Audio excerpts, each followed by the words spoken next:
Hello everyone. I feel proud to introduce our student-led initiative, the GLS Goa Podcast Club. This platform was created by a student, for a student, and with one clear vision to create meaningful conversation that inspire, inform, and ignite change. And now, I would like to hand over Professor Hastimal sir to introduce our esteemed guest. Good morning, sir.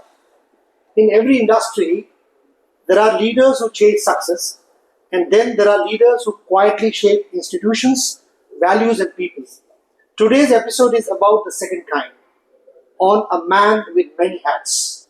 Welcome to Dr. Sunil Parekh, sir, where we go beyond headlines and balance sheets to uncover the human stories behind leadership, purpose, and impact. Our guest today is someone who has not only witnessed but actively shaped the remarkable evolution of India's pharmaceutical and corporate ecosystem. A strategist, mentor, institution builder, and policy influencer, Dr. Sunil Parekh is a name that commands respect across boardrooms, campuses, startups, and public institutions alike. With over 5 decades of global experience spanning India, Africa, and the United States, Dr. Parekh has worked across manufacturing, agriculture, healthcare, innovation, and public policy.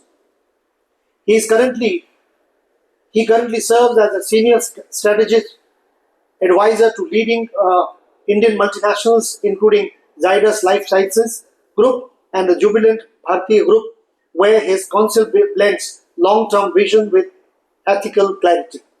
Beyond corporate leadership, Dr. Parekh is a passionate startup evangelist, deeply involved with incubators such as CIIE at the IIM Ahmedabad, a co-founder of TechX Exchange under the India-UK partnership, and a guiding force behind India's innovation ecosystem. Many of today's young founders have benefited from his quiet mentorship and strategic wisdom. He has played a pivotal role in policy and governance, having been a founding member of the Vibrant Gujarat Initiative and serving on the boards of key public and private institutions, including GNFC and GVFL, India's oldest venture capital firm. In 2025, he took on another significant responsibility as the chairman of the Consumer Education and Research Center, CERC, reaffirming his commitment to public interest, consumer rights, and responsible capitalism. An IIT Delhi alumnus, recipient of Economic Times Icon Award and the Outstanding Contribution to National Development Award, and honorary DLIT, a higher degree, doctorate degree awarded for significant original contribution to humanities, arts, and social sciences, often after a PhD degree. Dr. Parekh is also associated with global platforms such as World Economic Forum and is a frequent voice at international forums, including UNFCCC, COP, B20, S20, and TEDx. But today's conversation is not just about titles or achievements. It's about leadership with conscience, growth with responsibility, and staying relevant in a fast-changing world. Dr. Sunil Parekh, it's truly a great pleasure and honor to welcome you, sir, at our podcast club. Thank you so much for coming and promptly accepting our request, sir. Sir, my first question is about your youth, your student life, particularly at the celebrated IIT campus.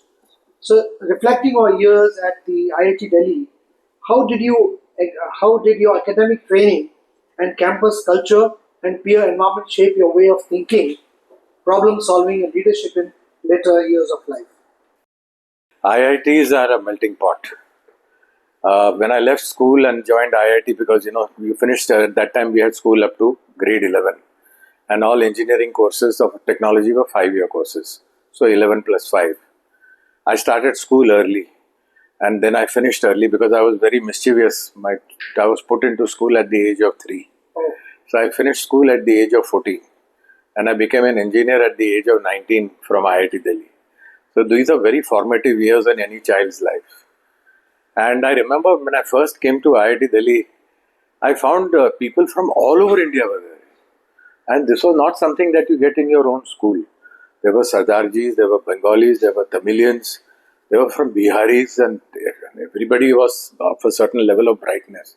So conversations were extremely intellectual, unlike in a school class, where everybody is there from top to bottom. Here, when you pass through a filter of an exam, everybody is a minimum. Then there are very good and other kind of.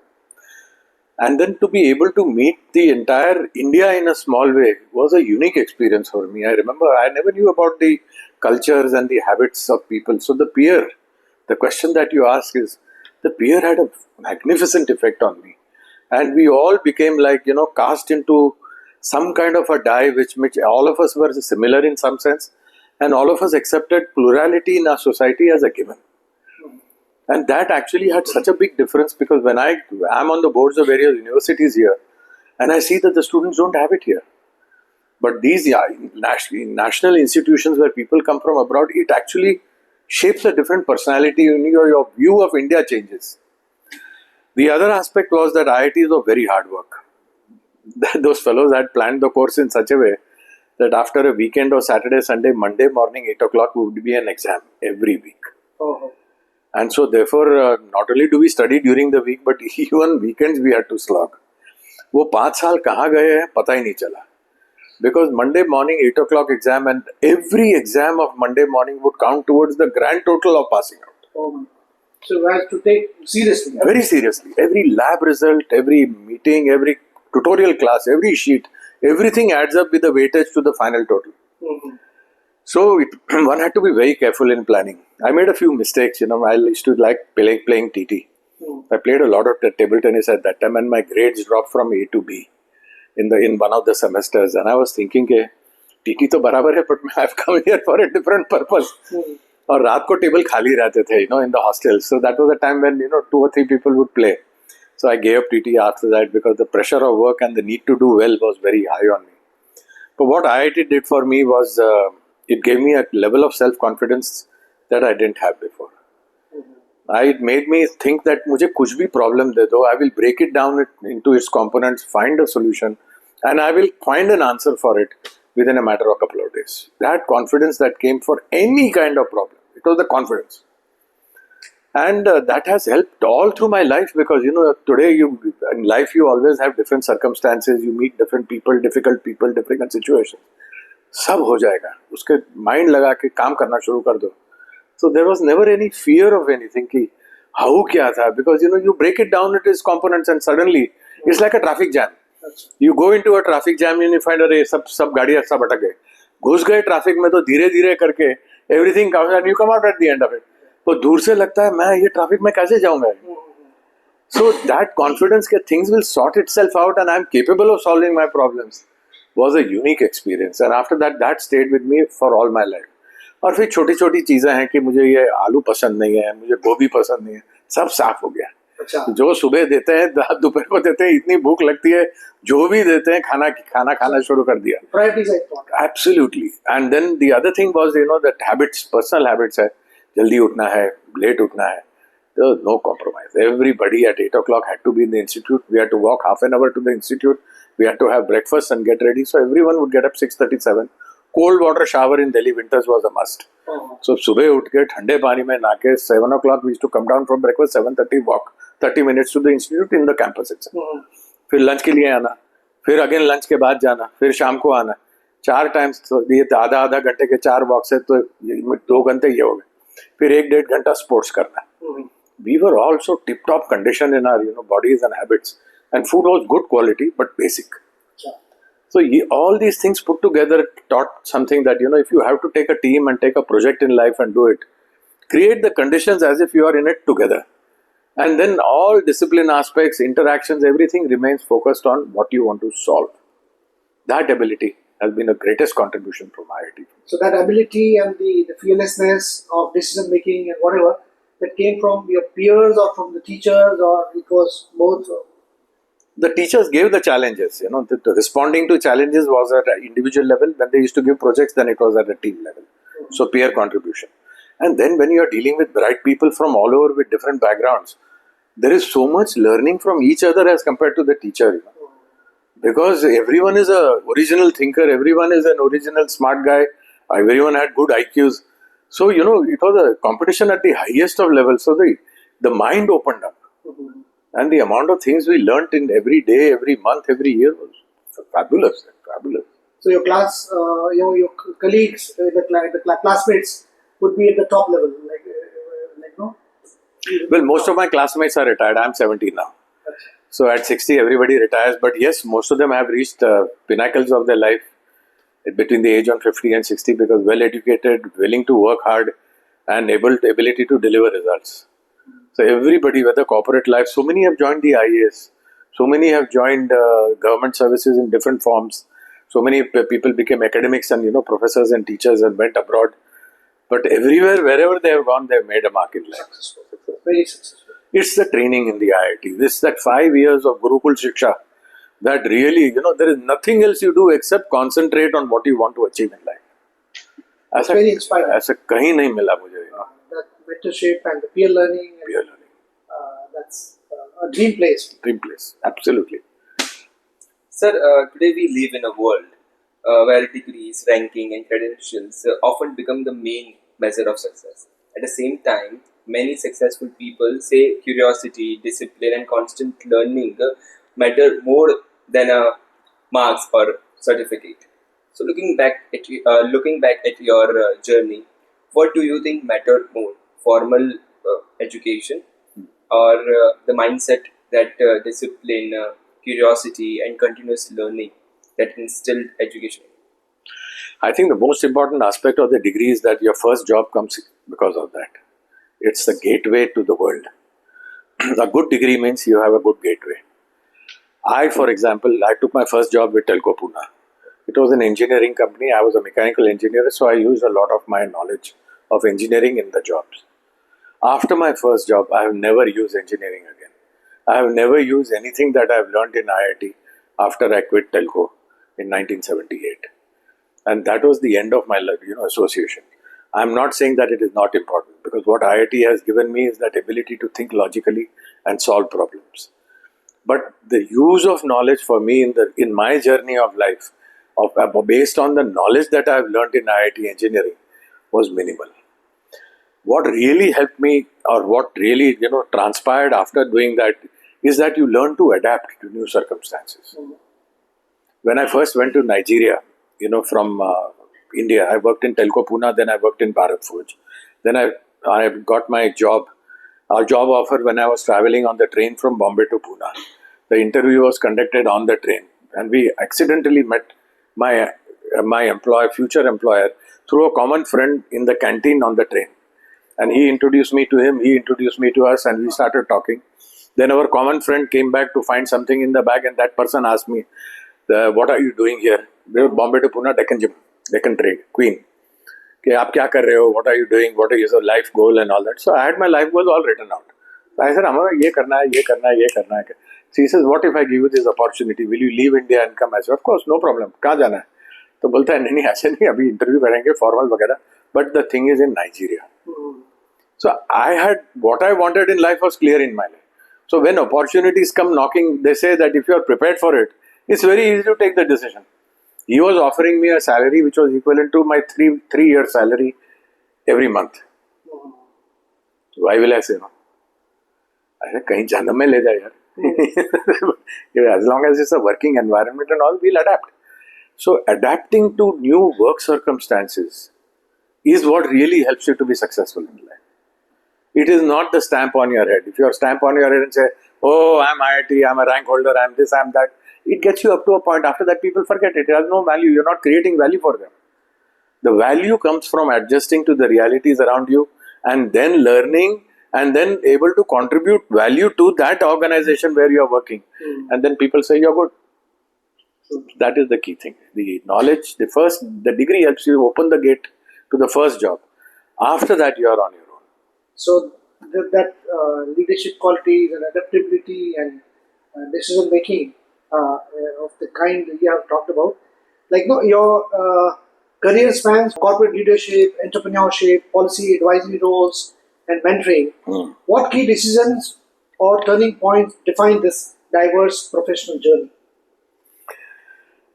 I had made a plan for my life when I was in my first job in Telco Pune. It was raining very heavily. We used to work in shifts. So the bus didn't come in the morning because it was raining very heavily in Pune. So we went to the stand, झाड़ के नीचे थे, बहुत बारिश हुई, बस आई नहीं, mobile phone वगैरह था कुछ थे नहीं. So we walked back to the room. This was at 4 in the morning, 4:30 in the morning. फिर अभी जागे थे, तैयार थे, तो I was sitting and it was pouring outside my window. I saw बारिश इतनी आ रहा था. And suddenly that day I felt like writing down, okay, what do I want to do in my life? Because in a big place like Telco with about 40,000-50,000 people, young graduate engineer taking the first job, you are nobody. Everybody treats you like dirt. Hey, इधर नहीं, उधर भाई, that kind of. And suddenly अपना जो ego होता है ना, IIT Delhi, rank holder, सब सत्यानाश, कचरा. फिर 3-4 महीने के बाद लगता है यार, maybe I'm in the wrong job here. This is इधर कोई इज्जत ही नहीं करता मेरी. So that phase of life is when it forced me to sit down and think कि मुझे life में करना क्या है यार? Am I going to be like this all my life? Even if I'm a little senior, but it'll be the same kind of life. So that time I wrote down my life's entire cycle. I said 20 years I've studied, 20 years I want to work, 20 years I want to devote for development for society, and last 20 years I will do some spiritual research. So that was my frame for the life. So then when this thing happened at the age of 40, I worked very hard from 21 to 40 to 41.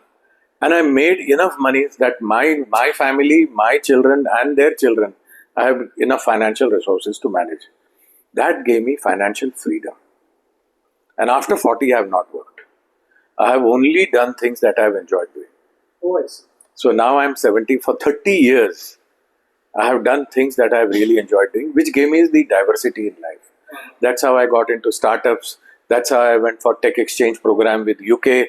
That's how I became an arbitrator during COVID, because I learnt law. I passed the exam and I started doing arbitration in cases just 3 years ago.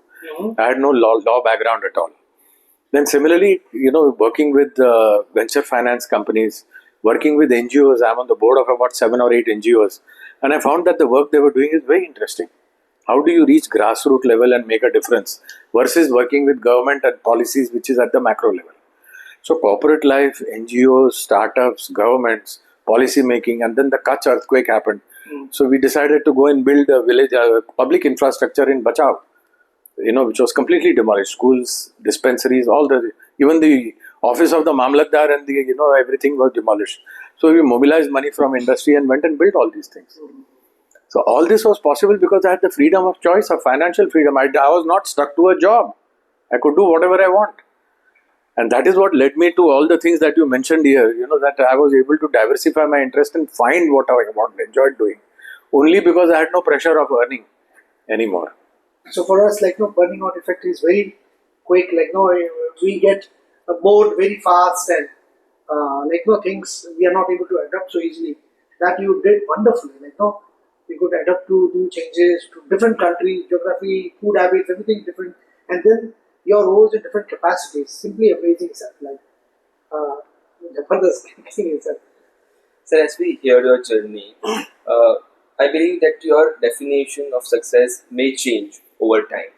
That from personal achievements to large social impact, how should the young people redefine success in an age of comparison and constant pressure? Make money. First 20 years of your life, just close your eyes. Be very good at what you are doing, contribute immensely to the work you are doing, get quick promotions, and build up a kitty in life. So financial security, according to me, is very critical as an important element of success. And my mode of development is that you make enough money and then have the freedom to do what you like. Some other people say that you must have a work-life balance through your career.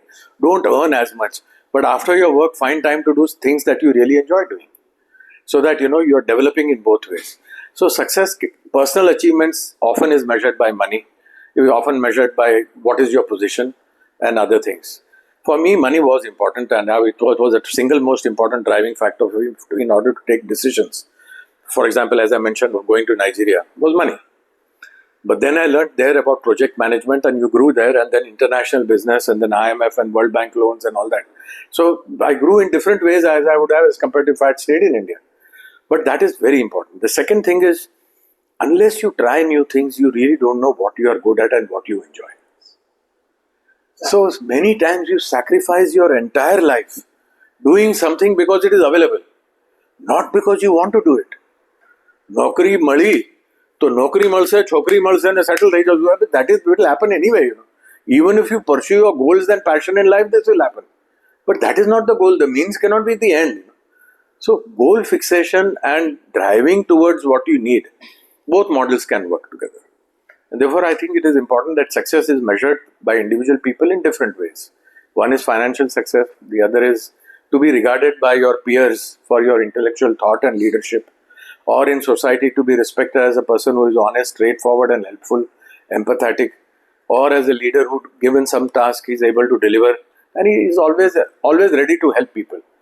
There could be many definitions of success, and this each one of us have to find out individually. For me, broadly, these were the parameters that drove me for whatever decisions I took for what I regarded as being successful. We still see a lot of motivation and energy, resilience in you. So you continue to work with remarkable energy and enthusiasm. What drives you internally, and how you have dealt with challenges, self-doubt and difficult phases along with the way? You may also talk about a bit about your family.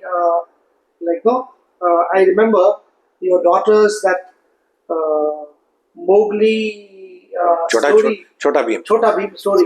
So that actually, in some other seminar, so that actually fascinated us. That was such a motivating story for for all of us to I remember. So please थोड़ा उसके बारे में बताएं. I've never had self-doubt. अच्छा.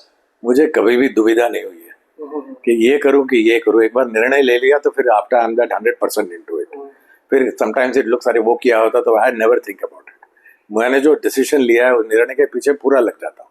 Respecting the decision. Yeah, respecting. You take your time, but once you decide, then don't waver. Unless there is a disaster ahead of you. But stick to the path that you have decided for him. I have found the example of my daughter very interesting, and this is all for you also. My daughter is a rank holder CA, and after being from HL Commerce College, she did CA. She was joined Deloitte Consulting, and we said, "Bada acha hai, good naukri." I started my career in a shop floor which was dirty, noisy, and everything. She has a plush office with AC and coming and going, and etc. The life was set. 6 months, 7 months into the job, she says, "I don't like the job." मैंने कहा CA किया है, topper हो, अभी ये नौकरी नहीं कर रही तो क्या करोगे? ये पता नहीं. तो थोड़ा सा चला कि नहीं. तो we talked to Deloitte. She talked, and the partner said, "Okay, instead of audit, we will give you transaction. We will give you some other work in CS, which is more interesting. Mergers, acquisition is supposed to be at the high level." तो उसमें भी उसको exposure मिला, और जितनी ज़्यादा देख रही थी उसको लगा कि ये मैंने कैरियर ही गलत किया है. A day came when she says कि नहीं, मुझे अभी नहीं जाना है, ऑफिस ही नहीं जाना है, I will find something else to do. Consequently, I was worried कि इसके होगा क्या. फिर 2-3 महीने के बाद ऐसा पता चला कि her colleagues in Deloitte, somebody bought a motorcycle, कोई प्रमोशन मिला, कोई आगे जा रहा है, और ये घर पे बैठी है 3-4 महीने. तो she was feeling very depressed at that time. तो उसको लगा कि मैं करूंगा कि लाइफ के साथ. Then my wife was the saviour. My wife has preserved all the handwritten notebooks of both my 2 daughters, class by class, in a carton. तो grade 0, grade 1, grade 2, grade 3, grade 4 की सभी notebooks जो बच्चों ने लिखी है, she has preserved them and tied them up, and we brought it from Nigeria to India when we moved. So she decided to open those boxes and just thought, I don't know how she thought of it, and she started screening all the books. Grade 2 में क्या कर रही थी, grade 3 में. In grade 4 she had written an article कि when I grow up, जब तो एक निबंध हो ऐसे, what do you want to do in life? At that time there is no pressure of society कि तुम lawyer बनो, तुम MBA बन के आमा पगार મળશે, आमा career માટે સારું છે. There is nothing. It's your own desire. मन की इच्छा कि क्या था. तो उसने लिखा था, I want to write stories for children in my life. अच्छा. तो उसने वो खोल के दिखा दिया उसको पेज, उसके हैंडराइटिंग में, कहता ने खबर से क्या आता है लिख कुछ. She read it and she started crying. This is what I want to do. क्या बात. And that is how she went to Bombay on her own, spoke to a few people in Bombay, and the story that I said that day, and they said कि आपका story लिखने का कोई तजुर्बा है, He said, no, Rachna school में पढ़ती थी. I was writing the school newsletter and speeches for all the teachers since grade 6. Principal का speech भी grade 6 में लिख के उनको पढ़ के देती थी. तो फिर कहता है कि बैठो and think of something to do and start doing it. That is how Chhota Bheem was born. So the script of Chhota Bheem is written by Sir's daughter. And then she did it for quite some time. Then then she created many other writers to combine. फिर bore हो गई, same patra, same story, same. Then she went to do Krish, Trish and Balti Boy, which was going around India and finding out, Khamma Ghamdi and all the cultures and of each particular state. वो भी उसने किया. ऐसे उसने फिर मैं 3-4 और हैं, अभी नाम याद नहीं आ रहे. But each one of them is today also they come on Pogo and Cartoon Network and all that.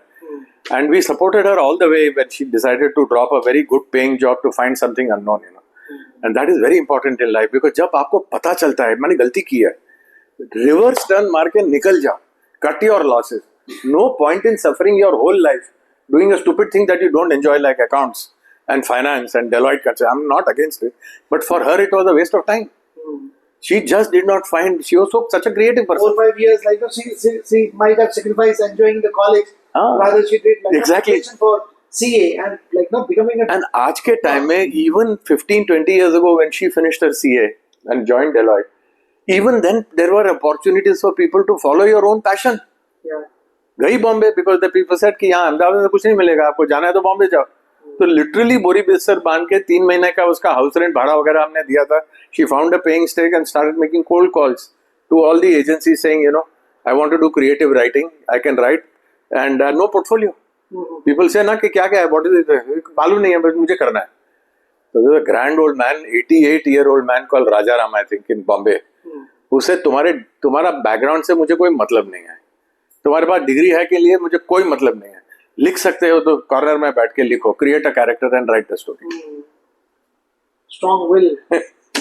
So when people discuss India's development story, Gujarat is frequently cited as a model, especially for its focus on infrastructure, policy continuity, and a strong coordination between government and industry. What stands out is not just project, but the institution that sustain progress beyond individuals. Given your deep engagement with industry, government and institution building in Gujarat, what truly differentiate the Gujarat model? Gujarat's model of development is predicated, and I've written a book on this with Oxford University Press, is predicated on the fact that there is a lot of entrepreneurial energy in Gujarat. પહેલા આપણે ધંધો કરતા હતા, અહીંયાથી લઈને ત્યાં વેચું, ત્યાંથી લઈને અહીંયા આવું. પછી when the supply gets cut off, you say કે તમારે બનાવવું પડશે. So manufacturing started. Then said કે હવે domestic market low છે, મારે export because better prices are there, I want to go abroad. So export started. The history of Gujarat over the last 500 years, if you see, there have been 5 Dhirubhai Ambanis. And the stories of some of these people are giants in their own respect. They used to lend money from Gujarat to the Sultanate in Delhi for running the government of India. That was the kind of wealth that existed in Gujarat. And therefore, this is a state with boundless energy for entrepreneurship. Combined with this, a government that gave policy and infrastructure support is the story of development of Gujarat. And therefore, it leapfrogged started with the petrochemical. They found oil. 1960s में petroleum निकला, तो then they said petrochemical complexes शुरू हुए. So Reliance तो बाद में आया, but Baroda में जो PCL था वगैरह वगैरह. Then from petroleum you got petrochemicals. So GNFC, GSFC, fertilizer वगैरह all chemical industries came. Textile started because we were the Manchester of the India. We used to be very rich in cotton. We still are a very big cotton producer. Then Surat came with synthetic textiles. So वो भी सब शुरू हुआ. और जरी and all the other work that you see in Surat. फिर then there is diamond polishing. The word Parekh, my surname, is actually originally, I believe, is Parak. People who can differentiate between ordinary stones and good diamonds. So Parikh, Parekh, Parak, all these in Rajasthan and Gujarat meant people who could distinguish. And there was a whole community that could see stones and develop it. So that led to the diamond polishing. Today we are polishing 9 out of 10 small diamonds in the whole world. So like that, several sectors developed, and then of course during Narendra Modi's time they started, the Tata Nano को लेके आया, फिर Ford आया, and then all these auto manufacturers. Otherwise it was always in Pune and South. So धीरे धीरे करके the whole diversification took place. So government policy, incentives, infrastructure, and the entrepreneurial energy of Gujaratis. This is the model, and the institutions that supported it were Index B, Index C, then the Industrious Commissionerate Office, Gujarat State Financial Corporation, then GIIC, Gujarat Industries Investment Corporation. These were the institutions that were created in 1960s and 70s to help the whole process of industrialization in Gujarat. When it reached a critical mass, then the small incentives were not required.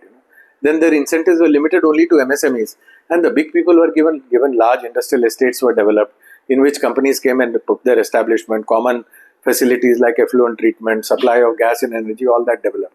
So this is the model in which Gujarat developed, and the institutions have played a very umbilical role in bringing all these energies together. So, like, is Gujarat model, can Gujarat model be replicated elsewhere in the country, or maybe, like, say, are we at the autopilot mode, like for Gujarat development? Is it like that? No, traditionally people said that East India, Bengal, Orissa, they are not businessmen. They are artists. South, they want jobs. They want security. They will go to IAS, they will go to all the government services, banks and everything. Professional life. Salaried, good life, but very little risk takers. Marwadis and Gujaratis are the two communities in India, Rajasthan and Gujarat. They plunge into business without knowing what is involved. And as Nike says, just do it. Then they find out कि लफड़ा क्या होता है, कैसे होता है, and they keep solving it out. These two communities are like that. UP, Bihar and all that, they don't want to work. On a lighter note, they want patronage. वो CM के साथ बोलेंगे साहब हमारे डेवलपमेंट में ये हमको एक कॉन्ट्रैक्ट दे दो ना हम लोग करना है. So, India is a mixture of all kinds of people. Now, some communities work, some communities are businessmen. A businessman will not be able to go into the great detail that a South Indian will be able to do. So, it's everybody when coming together at that stage in 60s and 70s led the way. So, if you ask me, that situation has changed dramatically today. Today, the South has many entrepreneurs who are grand, big and successful. So also the East and the North today, The big sugar mills of UP, the semiconductor plants that are coming here, and the large investments that have gone to, Bihar. This was a phenomena that never happened before because वहाँ तो गुंडा राज चलता था, coal mining का वो डेकोर्टी दिन दहाड़े गोली चलती थी. So people didn't want to invest there. Today the whole situation changed in India as a whole is moving together. There are no great differences in terms of the entrepreneurship energy in every place. So you said the entire country is transforming, and we will be a developed nation by 2047. But before, if we take state-wise, if you want to say any state, province, to be a developed state, which will be the first one? Will it be Gujarat or Maharashtra? It depends on which yardstick you use. Normally, for developed state, people use the GDP per capita. उसमें Goa is number one. अभी गोवा का economy क्या है? Tourism and mining. These are the two activities. Tiny economy. So, if you really have to judge GDP per capita and development, we have to restrict ourselves to the 5 or 6 big states of India and see amongst them which is higher. The other criteria is also about the social development.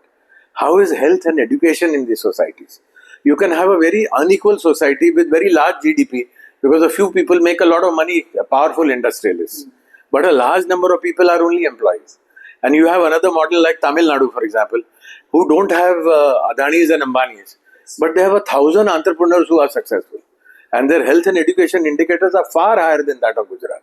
It's a different model altogether. So even within India, there are various ways that we have done. Kerala has the highest education.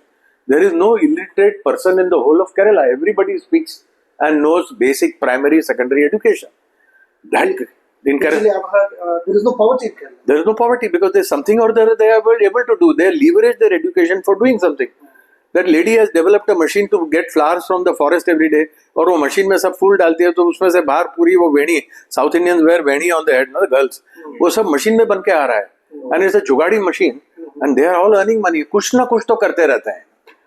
So education is of fundamental importance and accompanied by health is a long-term model for development for any state.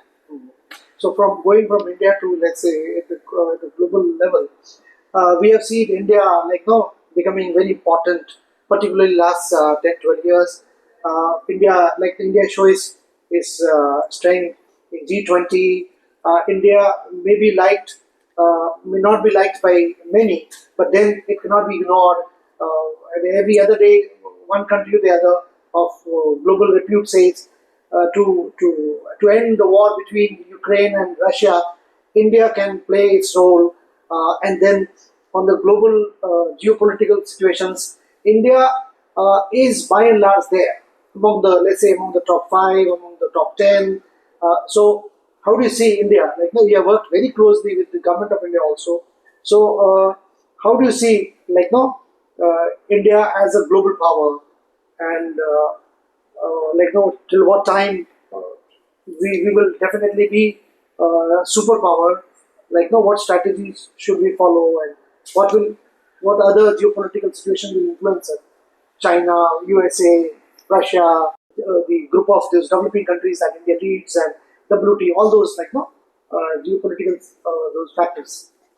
See, today there is geopolitical problems in the sense that the old order is dying and the new order is coming. Yes. For almost since 1944 Bretton Woods Convention, there was a certain Western domination of the whole world. Now that is broken. Russia tried to do it in 80s and 1889, 90s, wasn't very successful in it. But it remained as a superpower because they had nuclear capability and a very large GDP.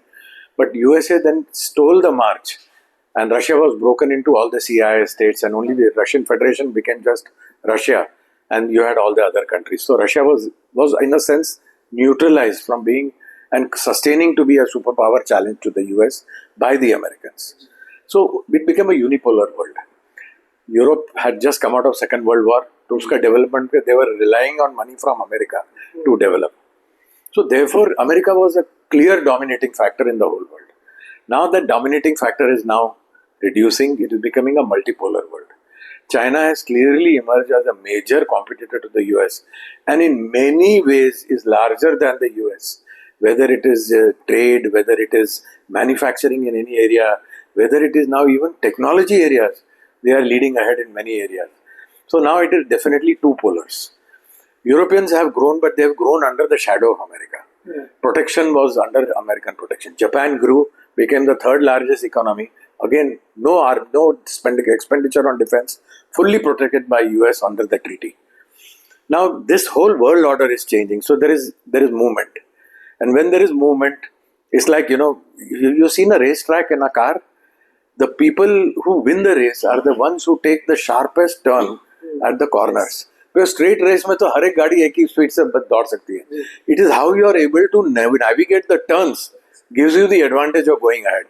So if you look at the turns in the economy as challenges that come your way, and you are able to take those sharp turns and navigate the country, then this is the time to upset the old world order and emerge as not as a superpower, but as one of the poles in the world which represents a reasonable contribution to the global growth in GDP. That I have no doubt that is the future for India. This year also, last year also, we have contributed almost 15-18% of the total growth in the world GDP has come from India. Because the 4 trillion economy growing at about 8 to 9, 6.5% in real terms and 10%. So a large economy growing at 10% in nominal terms or 6.5, 7% in real terms. The net effect of the actual value of growth in US dollars is one of the major contributors to the world economy. China has also now reduced their space, etc. So therefore the position of India, US, China, everything is all there. India is navigating these rough seas because they are really rough seas. So we are experiencing वो boat में जब जो तूफान आता है दरिया में तो ये બધું હલે છે એવી રીતે આપણે હલ્યા એને ટેરિફ ઠોક્યું 50% નો. That became a very big challenge for us. Now it's down to 18 and so on and so forth. So these are not steady times. They are all uncertain times. वहाँ लड़ाई है, वहाँ supply chain COVID से आया तो all supply chain raw material disappeared. Container costs had gone 10 times to bring just the transport cost started competing with the cost of the goods inside during COVID because there was a problem. So ये सब जब dynamism change होता है, then you have to be alert and build new relationships, spread your risk, and then continue to navigate through resilience development programs at the corporate level and at the country level to make sure that you are not affected by all this. So in this whole game, I think India will emerge. It is playing the game of independence, which means we will be partners with Russia, we want to be partners with the US, we will be partners with China. But America is playing a different game. They say if you are partners with Russia, then you can't be partners with us. I mean, this is now putting a nail in the, for our autonomy of decision making. कि हमें वहां से तेल लेना है तो हमको तेल लेना है, आपका आर्म्स लेना है तो हमको आपके आर्म्स लेंगे, हमें कोई एक दूसरे का झगड़ा नहीं है. But he wants to isolate income for Russia because he wants to stop the Ukraine war. And in any case, he wants to, always against Russia all the time. So in these circumstances, it requires special approaches because we have been part of the original non-aligned movement 40 years ago under Nehru and Tito. We are again saying, strategic autonomy is non-aligned movement. There is nothing to say. नाम तो हम लोग पहले से यही कहते आ रहे हैं कि we don't want to be आपके आपकी छत्र छाया में हमको डेवलप नहीं करना, हमारी आइडेंटिटी है, हमारा अस्तित्व है. We will grow the way we want. We are a sovereign nation. But these people are not wanting to allow that. They say you align with us and then we'll talk. So this is the new challenge we have got. But we are well placed. We saw the tariff of 50%. Industry started diversifying. We signed an FTA with Europe, which is a big economy. With UK, which is also good work. Alternate sources were developed. We have now 6 or 7 FTAs. Earlier, we were afraid that industry, if we signed FTA, the imports will kill our industry. Suddenly, because of the need to export, the condition that you have to also allow our goods to come, it has made sense. So it has helped to drive reforms in India, which otherwise we have not done for 20-30 years, which was required. So, अच्छा हुआ. मार पड़ा, अच्छा हुआ. The important thing is we have come out of it on the top. Now America is back. Europe is there, which was not there in the beginning. UK is there. Middle East is there. Middle East actually is a gateway to all of North Africa and everywhere. So we have now opened up gateways to major countries for doing trade and business. Will you partly throw some light on India's role in Africa? So India's role is important in Africa. Africans believe in us. They know that we are good people. We are not here to exploit them, like what the colonials did. All of Africa, on a famous map, when Western Europe divided the country and said, ये 3 country, तुम्हारे 2 country, ऐसा सब की हुआ है. And then they continued to dominate it psychologically, financially, economically for years together. Even countries in Africa speak French language, which was not their native language. And they speak English, which was also not their native language. And they always felt that whatever the British or the French or the Germans did was great. Indians, they look upon as somebody who has gone through the whole process. Gandhiji gave the call to freedom from colonial freedom. Then Africa followed, saying that if India can do it, we can do it. So all the English-speaking colonies in Africa gained their freedom as a result of the success of the Indian freedom struggle without violence against the British. Then the French also got up, saying, if they can do it to English, we can do it with French. So we have given birth to their independent freedom movements all over because Gandhiji started his entire exercise in Pretoria in South Africa. So we have been an inspiration for the continent for years. China is ahead economically in these places, but they have not won the hearts and minds of Africans. The Africans like Indians. Every Ethiopian, for example, has been taught by an Indian teacher. Imagine, every teacher in Ethiopian is an Indian. How will that person get up and say, I don't like India? Not possible. अध्यापक है, तुम्हारी life की पूंजी तुम्हारा दिमाग और तुम्हारा knowledge आपको दिया. How will you ever feel otherwise about it? So therefore, we have a huge potential of soft power in Africa, and we need to move in that direction. So we're winning hearts of Africans. Yes. Through friendly behavior. For ages. We are a bolder nation in front of America. We are a good trade partner with Europe now. We have been lieutenant of Russia. So that way, India is now going to outshine in the years to come. Will be much. We have a set of challenges because we are dealing with people who don't want us to grow. So those are challenges for us. So therefore, while we have no problem with anybody, there are people who say, no, you must have problem with somebody, if you want to be friends with us. वो problem है, China, we never know where you stand. कभी attack कर देते हैं, यहाँ हिंदी चीनी bye bye की बात करते हैं, वहाँ अटैक कर दे रहे हैं. So what is this? If you are friends, you are friends. If you are enemies, you are enemies. Yeah, half friend, half enemy, and unpredictable nature जो है, it remains a challenge. So while we are benign, we have not done any aggression on any country for thousands of years. Whereas these other countries have been born on aggression. उसका breakfast से लेके dinner तक वो सोचते हैं कैसे दूसरे Expansionary. कुछ कैसे हड़प कर लूं दूसरे की चीज. So how does a quiet neighbor deal with an angry neighbor? So this is a challenge for India because we don't want to fight. We want to just grow economically and live happily. Yeah? We don't want Sri Lanka and Bangladesh to be part of India. Good luck to you. Yeah? Honorable Prime Minister stated once, this is not the era of war. Right, no? Yeah. Yes, sir. Sir, there was a time when we compared India with Pakistan. But now there is a time that we compare India with China. And in terms of economic growth, GDP, and all political and with all the scenario. Do you really think now we have to compare India with China? And what constraint and benefits and advantages India have against China? India China ka to story, it has been discussed at so many levels. In a nutshell, China is a superpower. It is now developed, to be able to influence other countries. That is a superpower. If you are large and quiet and silent by yourself, you are not a superpower, you are a great power. Super means you are able to influence everybody else to do what you want to do. That is the role and definition. You do it by coercion, you do it by economic incentives, you do it by punishment, you do it by sanctions. ये सब कब होता है कि when you have superpower capability. China has a model of development which is non-democratic. So when they decide on saying 3 gorge dam banana hai, they want to spend $15 billion for it, उसके लिए जमीन चाहिए. They ask the people to move from here to there.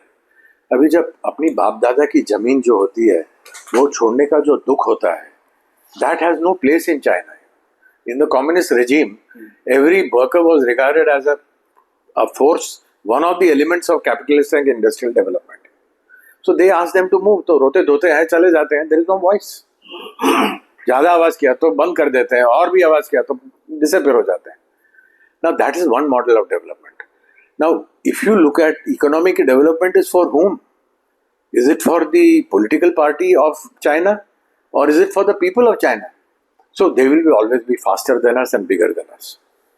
India is slower, but India is democratic. We will muddle our way through. There is no clear path in India. Labor laws issue किया, resistance आया. Land reforms issue किया, resistance आया, withdraw कर दिया, फिर आया, फिर वापस. Progress is slower. Reforms are slower. Project execution will be slower than dictatorships. So for example, North Korea hai, Russia hai, China hai. There are all these single-minded, Cuba, where they can execute projects fast. But the question is, do the people want that project?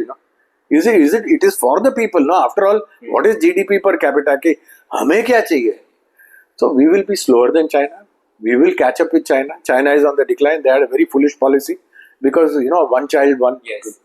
Consequently, their policy now is an aging population and a declining population. Now this was a foolishness they did there. Who did it? The political party. Did they ask the people, you want only one child or two child? It's an individual couple's choice. कि तुमको बच्चे कितने चाहिए? But the state mandated no more than one child. और दूसरा बच्चा हो गया तो क्या करेंगे? No benefits, no schooling money, no health care. तो फिर कौन करेगा?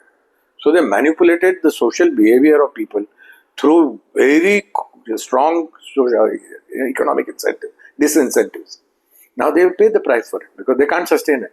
In another 15-20 years, China will stagnate where they have reached. Whereas India will continue to grow because here, anybody is allowed to have any number of children you like, depending on your socio-economic conditions, desires of the family and so forth.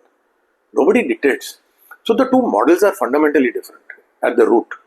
And therefore, they will be faster, but not acceptable to all people. We will be slower, but it will have a broad consensus among the people of India.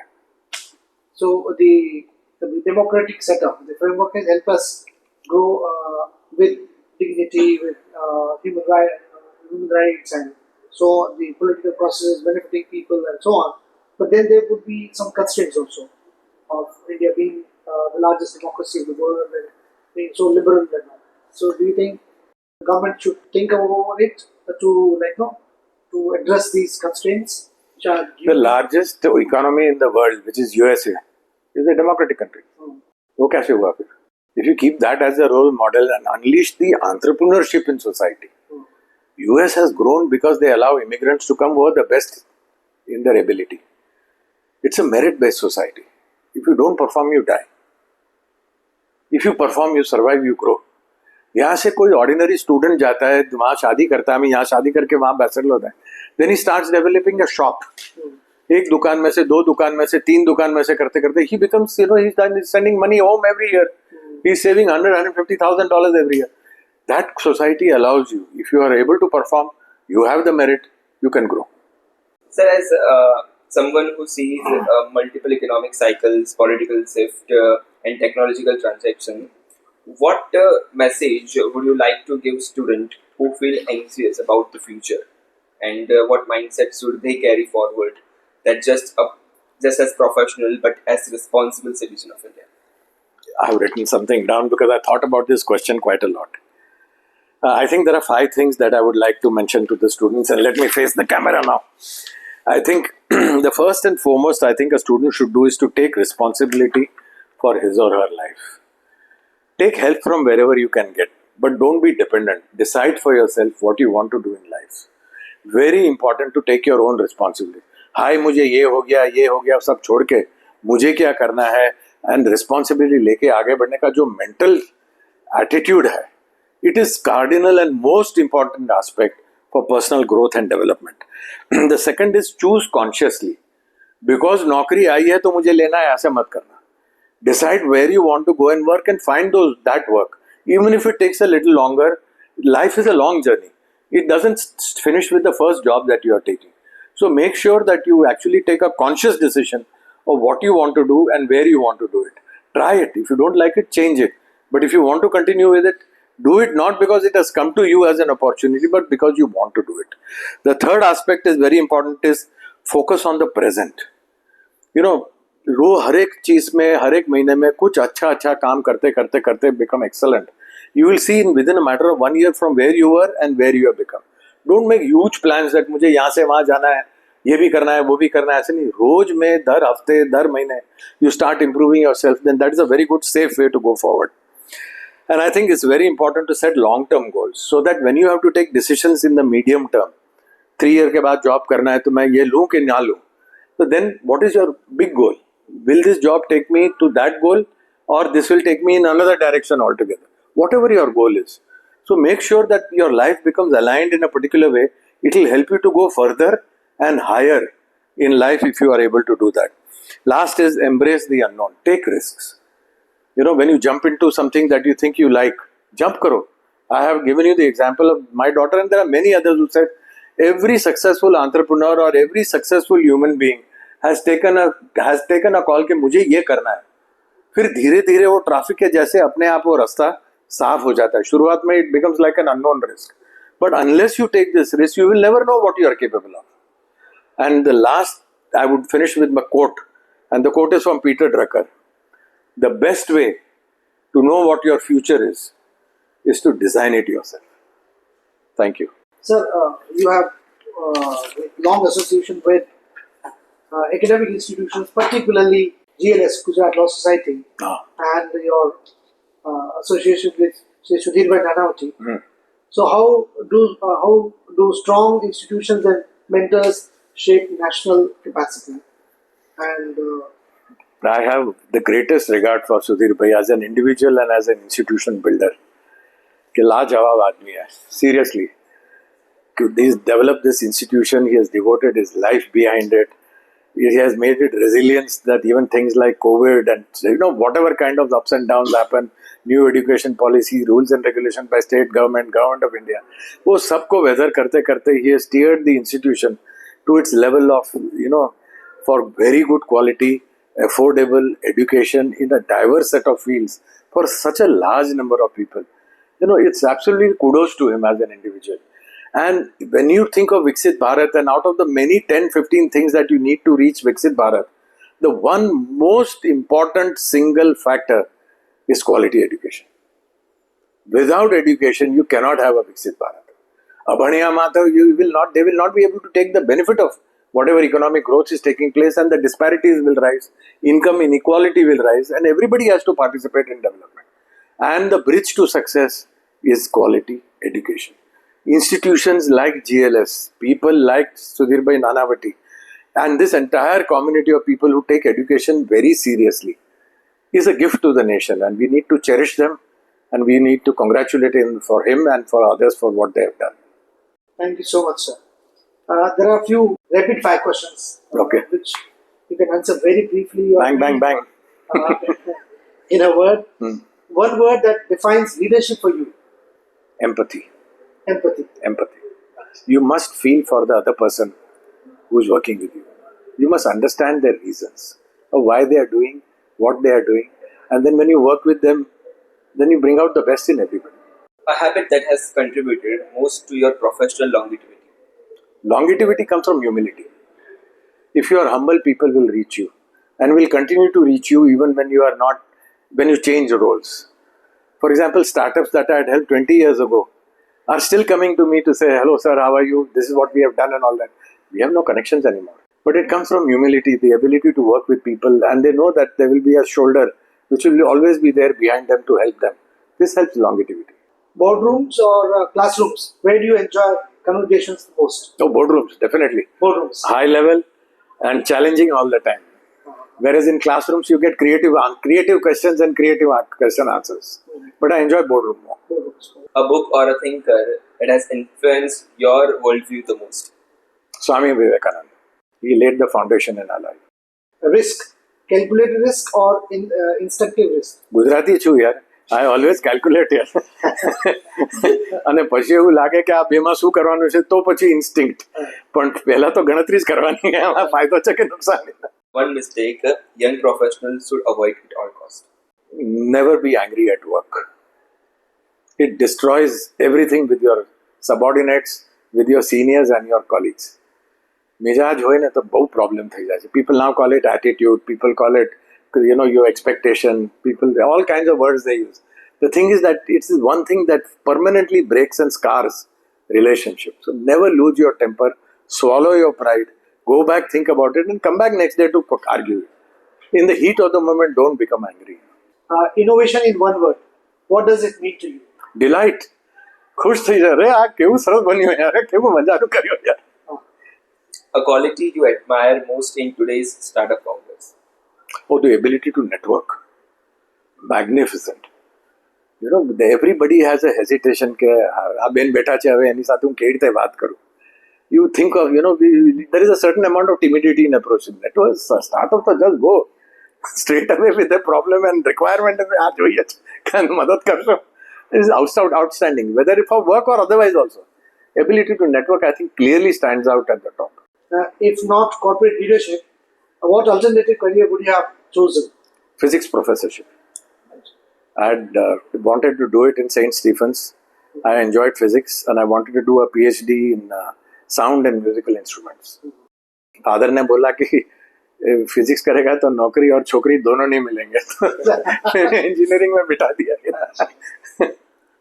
One sentence advice to your 25-year-old self.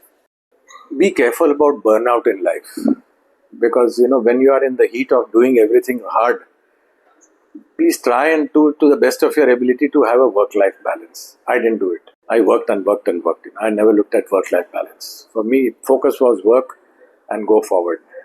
I think I would have enjoyed life more then also, but I feel I try to convince myself that now 30 years I've been enjoying because of that burnout. But I think balance hoga to acha rehta. So we are coming to closing part of this. Dr. Sunil Parekh, today's conversation reminds us that true leadership is not about being the loudest voice in the room, but about being the most responsible one. It reminds that true leadership is not about chasing the spotlight, but about building institutions, shaping people, and standing by values, especially when it is not easy. From strategy to innovation to ethics, public service and mentorship, your journey shows us that long-term impact is created quietly, consistently, and with conscience. What stands out most is your belief that success is meaningful only when it is inclusive, responsible, and forward-looking. A lesson that feels especially relevant in today's fast-changing world. Before we close, it's the last question. What is one thought or principle you would like to, for our listeners, especially young professionals and future leaders, to carry out with them long after episode ends? I think personal honesty. I'll explain to you in a minute why is it so important. People say, "Ha, sacho bolo jo." But what is the impact when you lie, when you cover up, when you take somebody else's work and take it as your own? It damages the relationship with all your friends. If you jhuthu bolo bija sathe and you don't speak the truth, then the trust is gone. It happens between in office with your seniors, with your peers and your juniors. It works in the house also, because if you lie and your children and your parents feel that relationship loses its warmth. And therefore honesty, personal honesty in everything you do. Na ke wo honesty, to keep your mouth shut. But don't mislead or deceive or lie. I think that's very important as an individual, to stand by what you believe in. There's nothing wrong in being honest. It's a good thing. Thank you so much, sir, for sharing not just your experience, but your wisdom, humility, and clarity of thought. It has truly been an honor hosting you, sir. And to our listeners, if today's conversation inspires you, take a moment to reflect, share this episode with someone who might have benefited from it, and subscribe to GLS University's FOBA Podcast Club for more conversations to go beyond success stories into life's lessons. Until next time, keep learning, keep leading, and most importantly, lead with purpose. Thank you so much. Thanks a lot, sir. Thank you, sir. Thank you very much.